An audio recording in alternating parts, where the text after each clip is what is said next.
Why doesn't Ricciardo get good performance out of his McLaren? That is the main question I'm going to answer in this video. Daniel Ricciardo and McLaren won't go into history having a very successful relationship.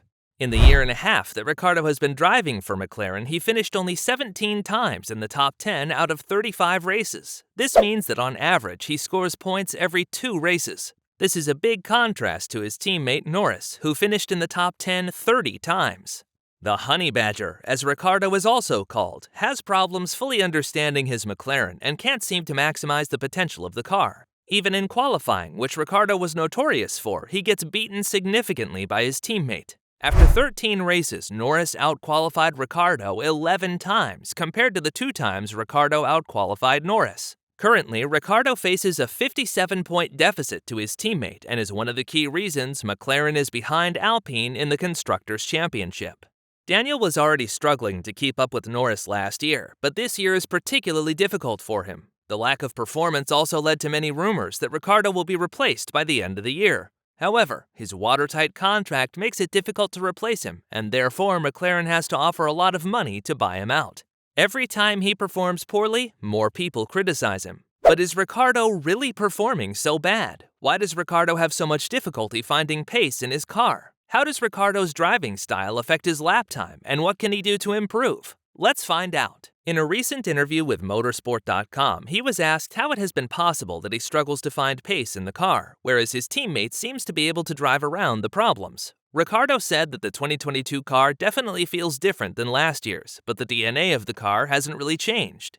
The McLaren MCL36 performs exceptionally well in high-speed corners, just like last year's MCL35M, but it lacks performance in the medium-speed corners. Ricciardo continues by saying that some things he had difficulty with last year came back into this year's car. We do understand better and better how the car works, but it is difficult to explain what the problem is. Is it aerodynamics? Is it geometry? Do you understand what I mean? We do learn more about it, and Lando complains about the same issues. He just got used to it, says Ricciardo.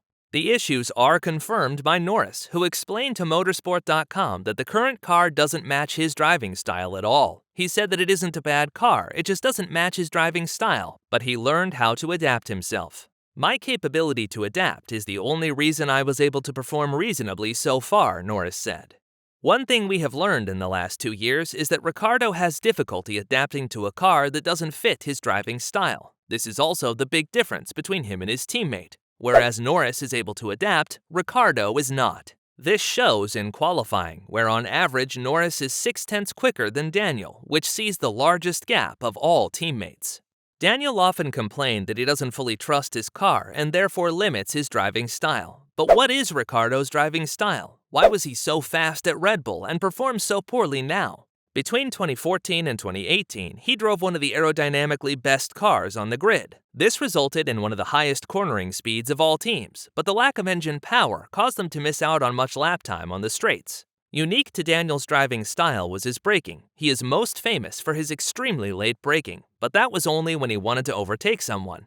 In fact, under normal circumstances, he would brake earlier than other drivers, keeping the car flatter, which increases car stability, resulting in higher mid-corner speed. Key to Daniel's driving style is a stable car in the corners. Former Red Bull performance engineer Blake said that Verstappen didn't mind a moving car when entering a corner, whereas Ricciardo heavily prefers a stable car. Front grip is crucial to help rotate the car and provide the grip levels needed for his driving style. Because he brakes earlier, the car leans forward less when entering the corner, and therefore there is less pressure to push the tires into the track, which normally would increase grip levels. The 2022 cars rely more on the floor of the car to generate downforce. The floor generates as much as 2/3 of the total downforce. However, the new regulations also affect the stability of the car when going into mainly slow and medium-speed corners. Since there is less downforce at the front and rear, the car is more likely to move in a corner, which is something Daniel doesn't like. But why did Daniel still perform well at Renault? Although Renault didn't have the same grip levels as Red Bull, Ricciardo said in a previous interview that he could drive the car in a similar way. The car would be stable in corners and sets Daniel up for going on the throttle early.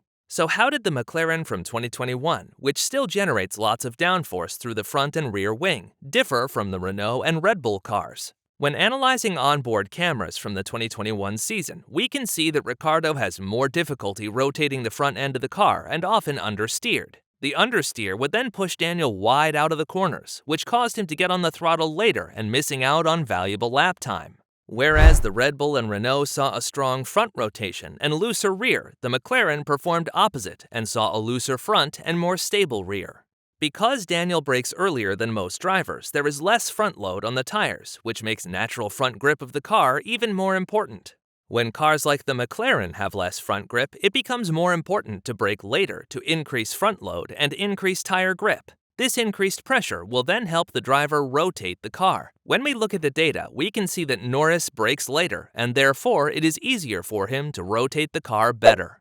If it is so simple, why doesn't Ricciardo brake later? One reason lies in the fact that McLaren struggled with their brakes. In the beginning of the season, the drivers often experienced overheating brakes, which caused a decrease in brake performance. Daniel has a very specific driving style that relies heavily on a stable and predictable car. Any factor that upsets the stability or predictability negatively affects his driving performance.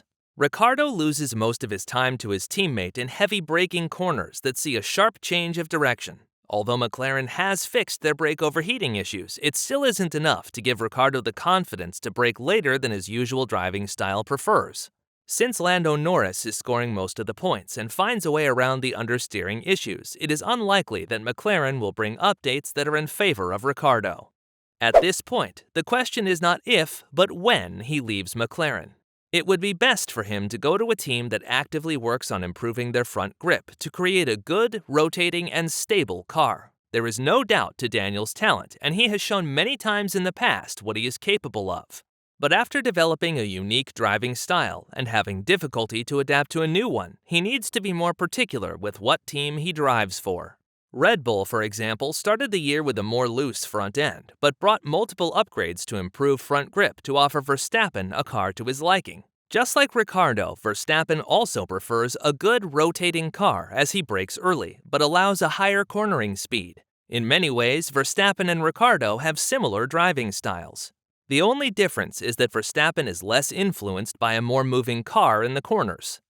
Is it too late for Ricciardo to make amendments to his driving style and secure his spot for next year as it becomes more clear that Piastri is replacing him next year? However, Alpine and McLaren are still in a fierce battle for the fourth place in the Constructors' Championship, and any small improvements in his driving style might help McLaren secure that fourth place. We can conclude that it isn't Daniel who necessarily became a worse driver, he just has a very specific driving style that is far from optimal to drive the McLaren. What team do you think suits Ricciardo's driving style better? Let me know in the comments section below.